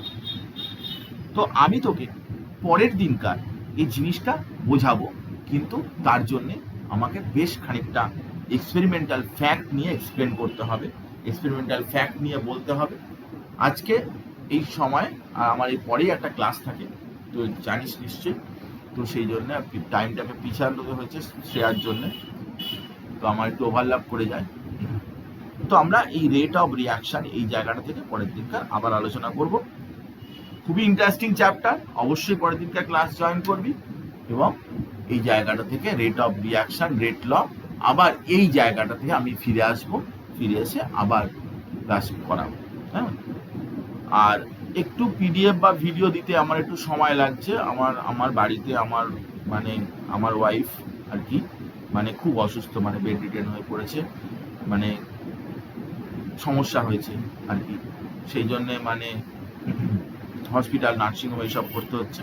আমি একটু সময় টময় ঠিক ম্যানেজ করতে পারছি না, তো সেই জন্য আমি সরি, কিন্তু আমি চেষ্টা করব যে সব কিছু ক্লাসও নিতে, সব কিছু ম্যানেজ করতে।